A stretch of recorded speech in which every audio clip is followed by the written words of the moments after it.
Ya, kita lihat bersama bagaimana tadi awan panas begitu cepat ya Pak ya, tiba di jembatan Besuko Kobokan tersebut, berapa dekat ya dengan warga. Saat ini Gunung Semeru berada di level awas atau level tingkat tinggi, level 4. Apa yang harus dilakukan Pak, baik itu pemerintah dan juga warga di sana? Ya cepat-cepat saja dipahami itu rekamannya gitu kan, apakah masih ada letusan susulan atau tidak. Dan kalau misalnya ada letusan susulannya tentunya harus ada antisipasi di kawasan-kawasan rawan bencana gitu ya. Ya, kemudian juga yang harus digelar lagi kan, mereka ternyata masih ada pemukiman yang dilanda awan panas. Ya kan? Artinya kan apa ya? Kalau warning gagal, risiko terjadi bencana sangat tinggi karena mereka ada di kawasan rawan bencana, ya kan? Yang paling safe adalah bagaimana memanage kawasan rawan bencana 3. Mereka nggak ada di daerah merah, ya kan? Tetapi boleh beraktivitas. Ini hanya tawaran. Tawaran alam itu tidak bisa nggak bisa kita tawar, ya kan? Itu yang punya rumah. Ya. Anda tidak boleh di sini, misalnya, ya harus kita keluar gitu. Nggak kita maksa gitu loh. Kita hanya tamu gitu. Dan yang merah itu bukan bikinan para ahli gunung api, bukan. Tanda waspada, tanda ya kan? awas itu ya. Ada tanda-tanda yang secara ilmiah itu memang daerahnya merah.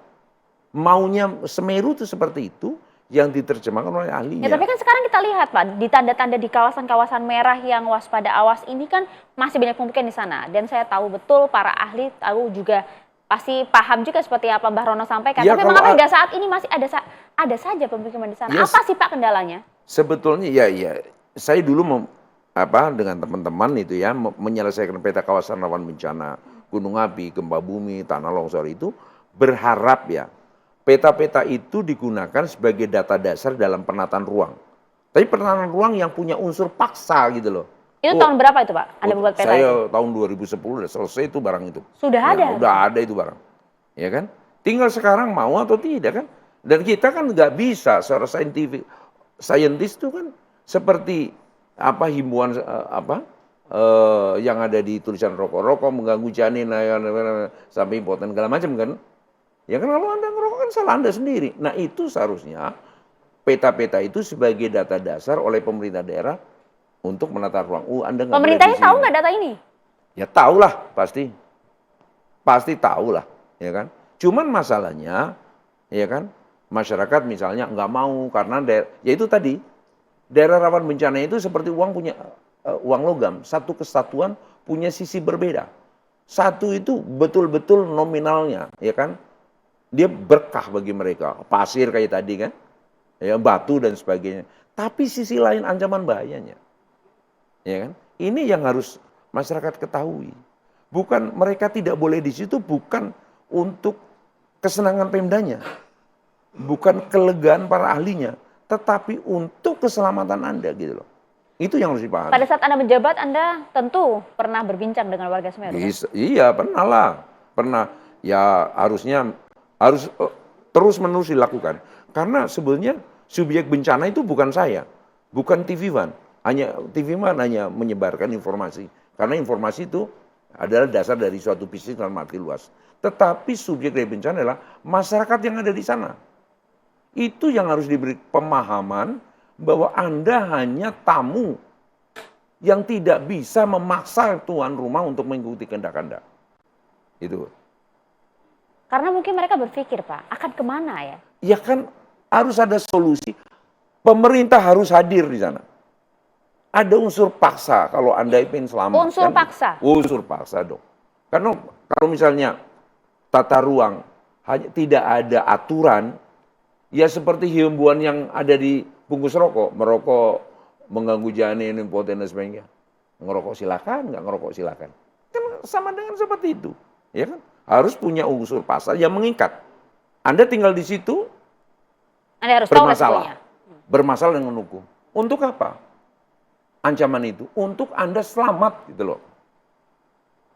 Unsur paksanya untuk Anda selamat, bukan untuk kesewenangan pemerintah. Karakteristik dari warga Semeru seperti apa sih Pak? Gimana? Karakteristik dari warga Semeru seperti apa? Saya nggak tahu. Ya warga Semeru ya tidak lebih tidak kurang ya samalah dengan kita gini. Tentunya di sana bagaimana lah pemerintah harus hadir, ya kan? Harus hadir demi keselamatan masyarakat. Ya memang Semeru tidak setiap hari meletus, betul. Ya kan, betul. Tetapi begitu Anda kena, yang lain juga ikut ribut gitu loh. Ya kan? Dan kemudian ada kecelakaan dan sebagainya, pemerintah daerahnya juga ikut bingung gitu. Gitu loh. Jadi bagaimana semua enak gitu kan. Semerunya juga enak memberikan rezeki baru, memberikan emas hitam baru, masyarakat juga selamat. Mari kita hormati yang punya rumah.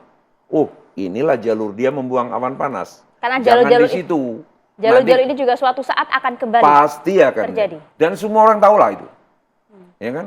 Cuman masalahnya kan orang kepingin deket tuh dengan rezekinya. Kan sekarang udah ada unsur transportasi lah kan. Enak sekarang. Motor banyak lah. Tidak seperti dulu, seperti jalan kaki kan. Jauh dari tempat kerja itu sulit. Kalau sekarang kan kagak. Jadi bagaimana caranya sekarang. Kemarin kan udah relokasi nih. Waktu masih presidennya Pak Jokowi kan. Dari Besuk Kobokan. Itu semuanya kita teriaknya juga sejak dari dulu itu. Teman-teman vulkanologi itu. Nah, andai kan sekarang masih ada yang kena. Ya relokasi aja. Kalau menurut saya. Karena apa? Pasti akan kena lagi kok kemudian hari. Saya hanya tidak tahu kapannya. Tapi pasti akan kena. Gitu loh. Dan itu relokasi permanen betul-betul di area-area yang sudah merah itu. Iya, tentunya harus dicari juga daerah yang aman gitu. Ya jangan jauh dari tempat rezeki dia. Misalnya dia sering ngambil pasir batu di Besuk Kobokan, jangan jauh dari situ. Tapi boleh ngambil sesuatu di Besuk Kobokan, tapi jangan deket-deket dong. Anda di tempat yang aman saja. Gitu. Warga ini sebenarnya sudah paham kan Pak akan resiko? Kalau sudah paham lah, pasti. Sosialisasi sudah pasti dilakukan. Ya pastilah. Ya kan? Saya yakin masyarakat sekitar Semeru itu cerdas-cerdas dan paham. Sekarang bagaimana negonya ya? Ya win-win solution antara warga dengan pemerintah gitu ya. Gampang diomongkan, tapi susah dilaksanakan. Ya, saya tahu itu, saya paham itu, ya kan? Anda pernah berada di posisi ya, itu? Saya dari dulu itu, ya kan? Di Semeru ya kayak gitulah gitu ya. Bagaimana caranya masyarakat tidak dirugikan, pemerintah daerah bisa memberikan rasa aman kepada masyarakat, gitu kan? Itulah kehadiran pemerintah kan?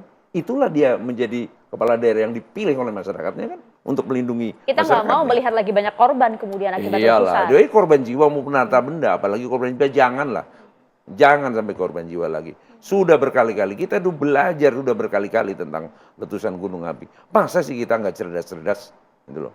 Sapi aja tahu ada gunung api meletus mereka lari kok. Apalagi kita manusia kan gitu dengan alat teknologi dan sebagainya, sekolahnya sampai terdoktor-doktor gitu kan. Pasti tahu lah. Gitu. Itu dia, khawatir ya kan kembali lagi adanya letusan susulan. Kalau Anda melihat kalau ini, yang pertama bagaimana gini, kemudian ada endapan ya? awan panas nih di Besuk Kobokan nih. Masyarakat harus hati-hati nih. Musim hujan. Bila tiba-tiba terjadi musim hujan, air yang hujan, ini kan masih panas. Begitu kena air, terjadi namanya letusan sekunder. Seperti wajan yang kita panasi, kemudian kita persiki air kan, seperti itu. Nah ini kalau banyak, kan bisa muncul ke kita, yang dekat kan bisa bahaya itu, panas itu barang. Dan pernah terjadi eksiden sampai meninggal di Merapi tahun 2010. Ya. Hal seperti itu gali, ya. Nah itu jangan, masih panas. Ya kadang-kadang ya, kalau dilarang kadang-kadang coba sih. Kan. Itu dia, khawatirnya malah seperti itu Pak. Artinya kasih kan air aja gitu. Masih akan mungkin adanya letusan susulan?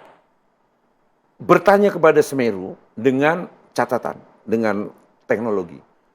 Teknologi itulah yang bisa menangkap pesan Semeru mau apa. Hei, tuan rumah lu mau ngapain? Dari teknologi itu. Dan kita harus memahami lewat teknologi itu. Bagaimana kemudian kita bisa memahami dan kita belajar dari letusan kemarin. Sesaat lagi kami kembali untuk Anda.